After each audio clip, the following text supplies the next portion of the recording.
Abdul Haq Ashbili menyebutkan tentang Mu'tasim menjelang kematiannya. Ini cerita tentang orang-orang yang lalai menghadapi saat kematian.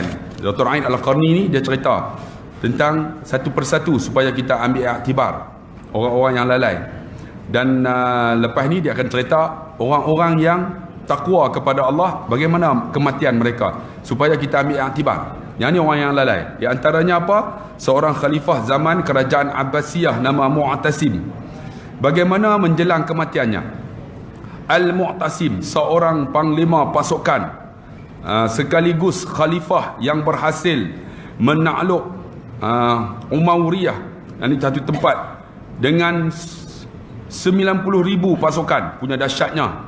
Yang kata Al-Mu'tasim ni, maksud dia hebat. 70,000 sebagai pemberani, maksud dia 70,000 ni duduk depan, berani mati punya dahsyatnya. Kulit mereka telah matang sebelum tin dan anggur matang, maksud dia kira hebat lah ni tentera Al-Mu'tasim ni. Sebahagian sejarawan menyebutkan bahawa ia mengambil pisau besar terbuat dari besi, lalu ia menulis namanya kerana kekuatannya. Ambil pisau tu, tulis nama. Dekat mana tuan-tuan? Dekat tangan dia. Ia manusia yang paling kuat, cukup hebat lah. Ambil tulis. Sampai seorang ahli hadis bercerita, aku menemui Mu'tasim, lalu ia membentangkan lengannya dan berkata, aku memintamu demi Allah untuk menggigit tanganku. Punya dahsyat Al-Mu'tasim ni, dia ambil pisau, dia boleh tulis tangan, tulis apa nama dekat tangan dia. Kemudian dia panggil seorang muhadis. Seorang muhadis ni buat macam mana? Dia bagi tangan, suruh gigit, menunjukkan kuat lah. Kira kita sini kira, jangan tanya sendo punya geng kan. Sebab tu tuan-tuan, dalam kisah ni nak cerita, kuat macam mana pun bila sampai saat kematian yang tu tak ada apa dah. Menunjukkan bahawa tidak memberi faedah lagi ketika sakaratul maut.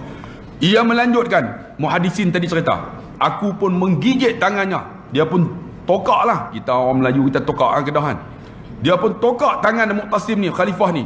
Demi Allah, gigitan gigiku tidak berbekas di dagingnya. Tak ada langsung kesan gigi pun tak ada. Mungkin dia gigi tak ada apa. Tak ada kesan langsung. Nah, tak kuat dah tu. Tetapi kekuatan itu dikalahkan oleh penghancur kelazatan. Kuat macam mana pun, Allah hantar malaikat maut, habis. Pemisah kesatuan dan perampas anak laki-laki dan perempuan, iaitu kematian. Maksud dia hebat macam mana pun, habis. Sebab tu dalam hidup kita ni, kematian hampir tiba. Ia berkata, apakah aku belum akan mati hari ini? Ni kata Mu'tasim ni, hari ini aku tak mati ya? Nah, bila sampai kematian, mereka menjawab, anda akan mati pada hari ini. Ni Mu'tasim kata ni, hari ini aku tak mati ya? Kita tak tahu tuan, kita boleh sebut mati ya, hari ini tak mati, tiba-tiba Allah ambil. Tapi apa yang dijawab? Anda akan mati pada hari ini. Ia masih muda, berusia 40 tahun. Mu'tasim 40 tuan. 40 ya. Muda lagi ya, 40 kan. Sebab life begin at 40. Orang hidup bermula umur 40. Kira muda lagi ya, umur 40. Yang biasanya orang menyangka bahawa dirinya tidak mati kecuali setelah berusia 70 tahun. Kan umur 40 ni kira kuat lah. Rasa-rasa tak mati lagi lah. Umur 70 mati. Tapi Allah ambil nyawa Mu'tasim umur 40. Walaupun badan dia kuat.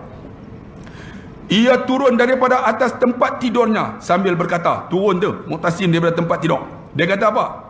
Demi Allah, sekiranya aku mengira bahawa aku akan mati hari ini, nescaya aku tidak melakukan perbuatan maksiat. Kalau dia tahu, dia kata aku nak mati hari ini, tak mau buat maksiat lah. Tapi tak boleh nak buat apa dah, malaikat tu menanti dah. Sebab tu tuan-tuan dah baca dah sejarah bagaimana Umar Abdul Aziz. Sebab tu disebut, kalau ada khalifah selepas Sayyidina Ali, khalifah yang berikutnya adalah Umar Abdul Aziz. Cuba tengok saat kematian dia. Dia nak mati tuan-tuan, Umar Abdul Aziz ni, sebelah dia bini dia, nama Fatimah. Fatimah duk jaga ni. Bila jaga-jaga dia kata apa? Wahai Fatimah, cuba keluar Sat. Ada orang nak masuk, mereka bukan manusia dan jin. Lalu Fatimah ni tanya, siapa wahai khalifah, wahai suami aku lah?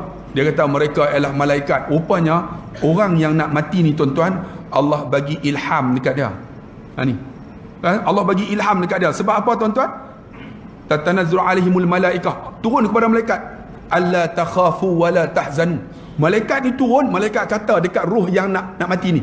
Alla takhafu wala tahzanu. Jangan kamu takut dan jangan sedih. Alla takhafu wala tahzanu. Kemudian tatanazzalu alaihimul malaikah alla takhafu wala tahzanu. Jangan takut, jangan sedih. Sebab apa? Wa abshiru bil jannah. Malaikat ni bagi tahu dekat orang yang nak mati ni. Wa abshiru, kalau kita mengaji bahasa Arab, diberi berita gembira kepada dia, bashir. Wa abshiru bil jannah. Hang nak masuk syurga. Macam tu Umar Abdul Aziz ni tuan-tuan, di saat dia nak mati, dia abang bini dah, ni malaikat nak masuk nak ambil nyawa aku. Bini dah keluar. Bini keluar, malaikat ni gulungan popok ni masuk. Rupanya malaikat masuk.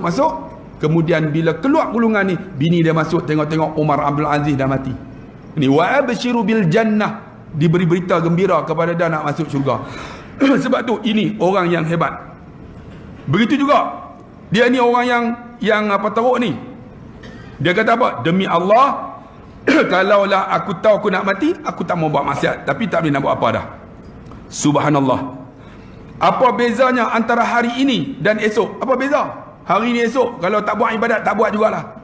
Sebab tu tuan-tuan, nak buat ibadat kena paksa. Dalam saya sebut selalu, nak buat kena paksa.